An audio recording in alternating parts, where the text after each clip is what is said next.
آج بہت خبریں ہیں، بہت معرکۃ الآراء خبریں ہیں، کہیں نہیں جاتا۔ ایشو ہے پی ٹی آئی اور اسٹیبلشمنٹ کے تعلقات کا، اس پر ضرور بات کریں گے کیونکہ کچھ پروپیگنڈا کیا جا رہا ہے، کس کے پاس طاقت ہے، کس کے پاس نہیں، کس کو خطرہ ہے، کس کو نہیں، زہر دینے کی باتیں کیوں کی جا رہی ہیں، یہ بہت ضروری ہے اس کے اوپر ڈسکشن کرنا۔ کچھ چیزوں کو کریکٹ کرنا بہت ضروری ہے، کچھ تاریخ کو درست کرنا ضروری ہے، کچھ معاملات کو واضح کرنا ضروری ہے، لیکن نواز شریف بھی مان گئے ہیں، کس بات پر مانے ہیں یہ بھی آپ کو بتائیں گے۔ اور پھر جنرل فیض حمید کے حوالے سے گزشتہ روز جو ایک فیصلہ سامنے آیا تھا نئی ایک انکوائری کا، اس کے پس پردہ کچھ کہانی بھی ہے، لیکن جو فیض آباد کمیشن رپورٹ ہے اس کے کچھ مزید چیزیں سامنے آئی ہیں، ان سے بھی آپ کو آگاہ کرنا ضروری ہے۔ لیکن صدر کا خطاب آج ہوا ہے جس میں پی ٹی آئی نے بڑا جو ہے ہنگامہ آرائی کی ہے، بہت شور شرابہ ڈالا ہے، کچھ ہلٹ بازی ہوئی ہے عوام میں، دھکم پیل ہوئی، بدتمیزی ہوئی، سب چیزیں آپ ان کو کہہ لیں کہ ہو گئی۔ احتجاج ان کا رائٹ ہے، کوئی نہیں، ہمیشہ اس طرح کی چیزیں ہوتی ہیں، لیکن کون آیا کون نہیں آیا اور چند لوگ کیوں نہیں آیا، چند اہم شخصیات، یہ آپ کو ہم آگاہ کریں گے۔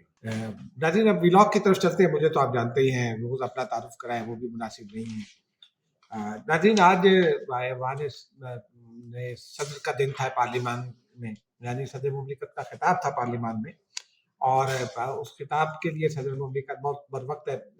پارلیمان ہاؤس آ گئے، جو صدارتی چیمبر ہے اسپیکر آفس کے اوپر، اسپیکر کا صدارتی آفس کہلاتا ہے وہ، وہاں وہ موجود رہے۔ پھر پرائم منسٹر سے وہاں ان کی ملاقات ہوئی، دیگر اکابرین سے ملاقات ہوئی، اپنے بیٹے سے بھی دوبارہ وہاں ملاقات ہوئی، روز ہوتی ہے وہ تو خیر ہے، لیکن چونکہ وہ سیاستدان ہے، ایک صدر مملکت ہے، دوسرا ایک پارٹی کا چیئرمین ہے، تو یہ بتانا بڑا ضروری ہوتا ہے کہ ان کی بھی ملاقات ہوئی۔ لیکن اس کے بعد جب ان کا خطاب شروع ہوا تو پی ٹی آئی نے احتجاج شروع کر دیا۔ اس احتجاج سے پہلے کی کچھ چیزیں ہیں، مثال کے طور پر چیف جسٹس آف پاکستان کو دعوت دی گئی تھی، روایت ہے دعوت دی جاتی ہے، لیکن چیف جسٹس آف پاکستان شریک نہیں ہوئے۔ انہوں نے ذرائع کا یہ کہنا ہے، میرے قلیگ عاطف برکن کی خبر تھی، ذرائع کا یہ کہنا ہے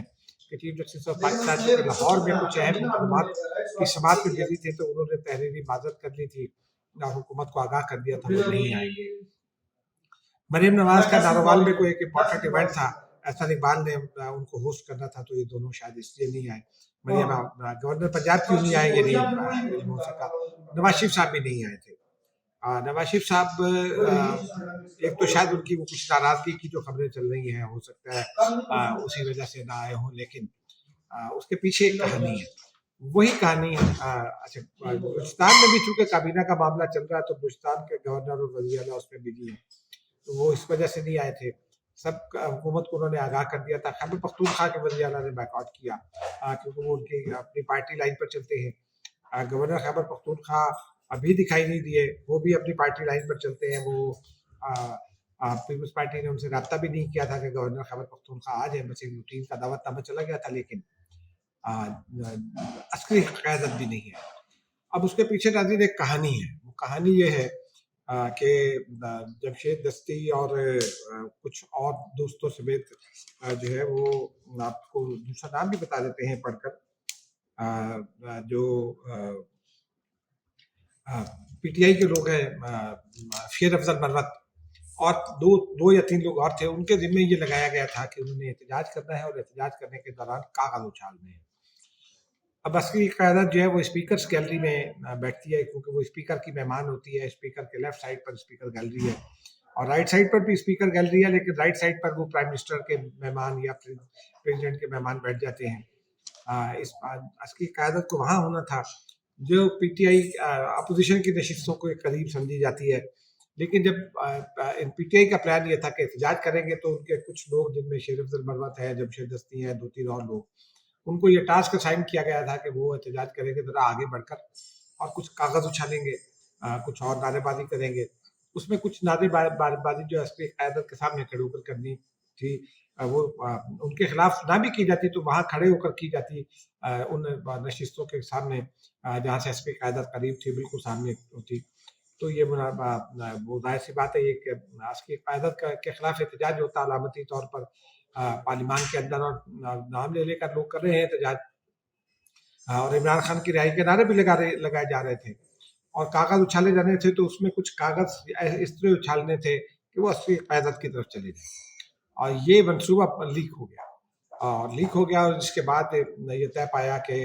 صدر مملکت آئیں گے خطاب کرنے، اور عسکری قیادت نہیں آئے گی، اور عسکری قیادت کی اپنی مصروفیات بھی تھیں۔ آج ترک chief of general staff Pakistan آئے ہوئے ہیں، ترک یعنی ہمارے جیسے chairman joint chief of staff committee ہوتا ہے، ترکی کا چیف آف جنرل اسٹاف ہوتا ہے، وہ آئے ہوئے تھے، ان کے ساتھ ملاقات طے تھی، پہلے سے طے تھی، بہت پہلے سے شیڈیول تھی، اور بھی کچھ مصروفیات تھیں، لیکن ایک وجہ جو ہمارے ذرائع کا یہ کہنا ہے پارلیمان میں کہ حکومت کی جانب سے یہ ایڈوائز کیا گیا تھا کہ آپ بتائیے گا، اور پھر وہ نہیں آئے۔ اب ناظرین ذرا آگے چلتے ہیں، اور اس میں نواز شریف صاحب آج نہیں آئے تھے، مریم نواز صاحبہ کا ہم نے آپ کو بتا دیا، گورنر پنجاب کی بات کر لی، لیکن نواز شریف صاحب کی بات نہیں تھی۔ نواز شریف صاحب کے بارے میں بھی میں نے کچھ دوستوں سے پوچھا تو انہوں نے یہی بتایا کہ وہ بھی اسی لیے نہیں آئے کہ پی ٹی آئی جو ہے وہ کوشش کر کے ان کی طرف بھی کوئی چیز پھینکنے کا منصوبہ تھا، جس کی اطلاع تھی نواز شریف صاحب کو بھی، تو اس لیے وہ بھی نہیں آئے کہ چلو کوئی بدنظری پیدا نہ ہو۔ پی ٹی آئی کا ان کے خلاف تو بہت شدید احتجاج جاری ہے، یہ وجوہات بنی، اور اس وجہ سے پھر وہ صدارتی خطبہ لیکن بڑے آرام سے ہو گیا، صدر مملکت نے کانوں پہ وہ اپنے لگائے، جس کو بڈس کہہ لیں یا ایئر فون کہہ لیں، جو بھی لگائے انہوں نے، اردو میں کنٹوک کہتے ہیں، وہ کہہ دیں، وہ انہوں نے لگایا، اور انہوں نے بلا رکے، مطلب انہوں نے ایک لمحے کے لیے بھی کوئی لغزش نہیں کی، کہیں وہ فمبل نہیں کیا، انہوں نے اپنا خطاب مکمل کیا، خطاب بڑا زبردست تھا۔ انہوں نے یہ بھی کہا ہے، پی ٹی آئی کو بھی دعوت دی کہ آئیے مل کر بیٹھتے ہیں، اور آج یہی بات جو ہے وہ پاکستان کے مسائل کے حوالے سے جین میریٹ نے اپنے ٹویٹ میں کہی ہے، جو برطانوی ہائی کمشنر ہے، ان سے یہ وقت ملنے گیا تھا، گوہر ایوب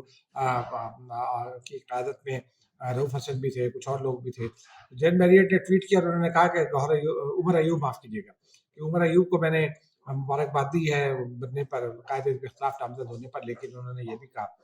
کہ پاکستان کے جو گمبھیر مسائل ہیں اس میں معاشی مسائل سب سے زیادہ ہے، معیشت اور دیگر جو پریسنگ مسائل ہیں ان کے لیے تمام ایم این ایز کو مل کر کام کرنا ہوگا، جس میں پی ٹی آئی بھی شامل ہے، اور انہوں نے کہا کہ میں نے یہ ایڈوائز کیا ہے ان کو۔ یہ ایک بڑی ڈیولپمنٹ تھی ناظرین۔ اب ذرا ناظرین آگے چلتے ہیں، بات کرتے ہیں ذرا فیض آباد دھرنے کے حوالے سے۔ جنرل فیض حمید کے خلاف گزشتہ روز بڑی خبر تھی، ابھی بھی خبر دی، ایک میجر جنرل رینک کے افسر کی سربراہی میں ایک تحقیقاتی کمیٹی قائم کر دی گئی ہے۔ آپ لوگوں کو یاد ہوگا 3 سال پہلے ٹاپ سٹی کا ایک اسکینڈل سامنے آیا تھا، عبدالمعیز خان جو الطاف حسین کے قریب سمجھے جاتے تھے، انہوں نے اور اس وقت تک الطاف حسین کا نام لینے پر پابندی عائد نہیں کی تھی لاہور ہائی کورٹ نے، انہوں نے ان کے بارے میں تھا کہ جی وہ اسلحہ برآمد ہوا، چھاپا مارا، اسلحہ برآمد ہوا ایک، تو پھر ان پر یہ تھا کہ ان کی ہاؤسنگ سوسائٹی جو غیر قانونی تھی، خاتون کہیں سے آئیں، انہوں نے بھی سپریم کورٹ میں درخواست دی تھی، سپریم کورٹ نے اس وقت، اور عبدالمعیز خان نے سپریم کورٹ میں جو جواب دیا تھا اس میں جنرل فیض حمید پر ان کا نام لکھ کر کچھ الزامات عائد کیے تھے کہ وہ دباؤ استعمال کر رہے ہیں، وہ یوں چاہتے ہیں یوں چاہتے ہیں، تو اس وقت سپریم کورٹ نے جو جنرل فیض حمید والا معاملہ تھا وہ اس کو اس پر یہ قرار دیا تھا کہ جی اس کے لیے جو متعلقہ فورم ہے وہاں جائیے، متعلقہ فورم وزارت دفاع ہے۔ عبدالمعیز خان نے اطلاعات کے مطابق وزارت دفاع میں بھی ایک درخواست دے رکھی تھی، لیکن وہ سد خانے میں پڑی ہوئی تھی۔ اب فیض آباد دھرنا کمیشن کے ساتھ میری اطلاع یہ ہے کہ چیف جسٹس آف پاکستان نے حکومت کو یہ پیغام بھجوایا تھا کہ یہ درخواست بھی ایک پڑی ہوئی ہے، اور یہ کسی وقت بھی کوئی اور معاملہ آ گیا تو پھر مسائل ہوں گے، تو اس کو بھی آپ روٹین میں متعلقہ وزارت جو ہے وہ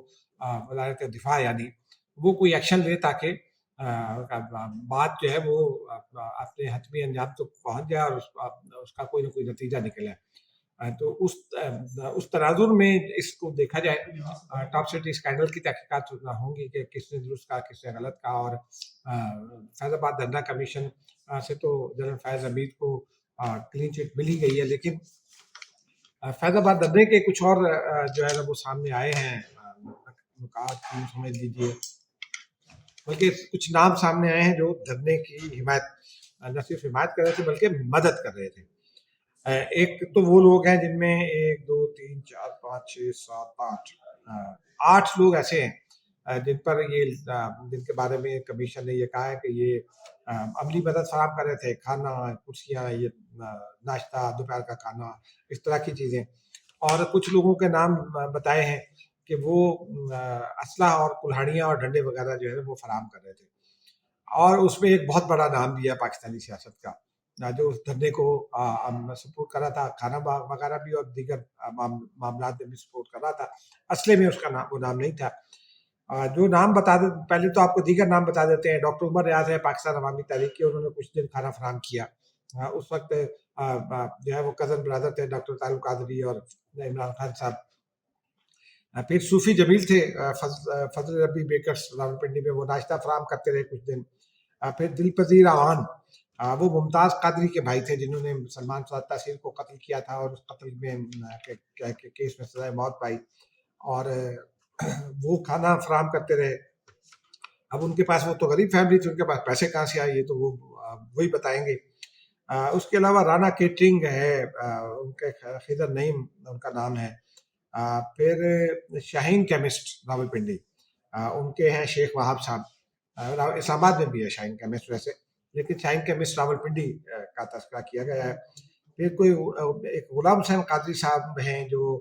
سائی سرکار درگاہ لطیفیہ جو بڑے امام سرکار، لیکن یہ یہاں بڑے امام میں نہیں ہے، کہیں قریب میں ہے کہیں. ان کے بارے میں تھا کہ رات کا کھانا فراہم کرتے ہیں. اور جو بڑا سیاسی نام ہے وہ شیخ رشید کا، ان کے بارے میں بھی تھا کہ کھانا اور دیگر جو اس طرح کی جو یوں سمجھیے کہ ایڈمنسٹریٹو سپورٹ ہے وہ فراہم کرتے تھے. لیکن کچھ لوگوں کے نام ہیں جن میں ایک نام ریپیٹ ہوا ہے جو اسلحہ اور کلہاڑیاں اور ڈنڈے وغیرہ دے رہے تھے. ان میں گولڑا ٹینٹ سروس بھی اس میں شامل ہے جو کھانا وغیرہ اور کرسیاں وغیرہ فراہم کر رہے تھے. اور پھر کوئی ایک گلشن ویلفیئر سوسائٹی ہے، یہ بھی کھانا وغیرہ فراہم کر رہی تھی، لیکن جن سے اسلحہ اور کلہاڑے وغیرہ برآمد ہوئے ہیں. اس طرح یہ 10 نام ہو گئے اوپر کے. ان ناموں میں سجادہ نشین حضروں پر الزام ہے کہ انہوں نے اسلحہ اور کلہاڑا فراہم کیا، اس رپورٹ پہ الزام ہے. ڈاکٹر صاحب بھٹی، پھر کوئی پیر عنایت شاہ ہیں، غلام حسین جو اوپر جو نام تھا غلام حسین قادری درگاہ والے، ان کا نام دوبارہ ہے. مفتی حنیف قریشی راولپنڈی میں ہے، ان کا نام ہے. اور مفتی حنیف قریشی کافی عرصے سے خاموش ہے، کوئی زیادہ ایکٹیویٹی نہیں کرتے. اور پھر سنی تحریک کے علامہ الیاس قادری اطاری، یہ وہ لوگ ہیں جن کے بارے میں یہ کہا گیا ہے رپورٹ میں کہ یہ فراہم کر رہے تھے اسلحہ اور گولہ بارود، اسلحہ اور کلہاڑیاں وغیرہ. ناظرین اب ذرا آتے ہیں خطرے کی جانب. عمران خان مسلسل یہ الزامات عائد کر رہے ہیں، زہر دینے کو اور آرمی چیف کو امپلیکیٹ کرنے کی کوشش کر رہے ہیں. کل انہوں نے یہ بھی کہا کہ میری بیوی کو کچھ ہوا تو میں عاصم منیر صاحب کو نہیں چھوڑوں گا. اور پھر انہی کے بعد ہمیں یہ تاثر دینے کی کوشش کر رہے ہیں کہ جناب کوئی آرمی چیف کمزور ہو گیا ہے. میں نے پوری ذمہ داری سے آپ کو خبر دے رہا ہوں کہ آرمی چیف بالکل کمزور نہیں ہے. انہوں نے جتنی اپائنٹمنٹس ہیں اگر آپ کو دیکھ لیں تو وہ تمام پروفیشنل لوگ ہیں، اور کوئی کسی بھی اور تمام کلین لوگ ہیں اور ان کے ہاتھ مضبوط ہیں، کوئی ایسی بات نہیں ہے. لیکن جو ایک رپورٹ ہے اس میں یہ سمجھا جا رہا ہے کہ عمران خان صاحب جو ہیں وہ اور ان کی پارٹی جو ہے وہ اس میں یہ دیکھنے کی کوشش کی جا رہی ہے کہ اس پر بھی بات چیت ہو رہی ہے کہ کون ہے جو اندر سے سپورٹ فراہم کرتا ہے، وہ کسی ادارے سے ہے یا پارلیمان کے اندر سے ہے، حکومت میں سے ہے، وزارت داخلہ میں سے ہے، نیکٹا میں سے ہے. یہ ضرور دیکھنے کی کوشش ہو رہی ہے کیونکہ یہ کہا یہ جا رہا ہے کہ عمران خان کو اپنے جو سہولت کار ہیں ان سے اب بھی امید ہے، اور وہ مسلسل جو زہر کا الزام ہے وہ اسی وجہ سے ریپیٹ کر رہے ہیں. لیکن ایک یہ بھی سمجھا جا رہا ہے اور کہا جا رہا ہے کہ عمران خان کے الزامات کا ایک بہت سیدھا سا مقصد ہے کہ وہ جو افواج پاکستان ہے ان میں اختلافات کو ہوا دیں. اور یہ کوئی بہت اچھی روش نہیں ہے، کیونکہ جب آپ اس قسم کے الزامات عائد کریں گے نام لے کر، آپ سابق وزیر اعظم ہیں، تو پھر معاملات تو خراب ہوں گے. کیونکہ یہ جو آئینی عہدیدار ہوتے ہیں ان کے اوپر آئینی ذمہ داریاں زیادہ ہوتی ہیں، اور اب ان کے خلاف آئینی اور قانونی اس کی روشنی میں، آرٹیکلز کی روشنی میں کارروائی بھی ہو سکتی ہے، ایک اور کارروائی ہو سکتی ہے. بہرحال ناظرین اب تک کے لیے اتنا ہی. مجھے اجازت دیجیے. خدا حافظ.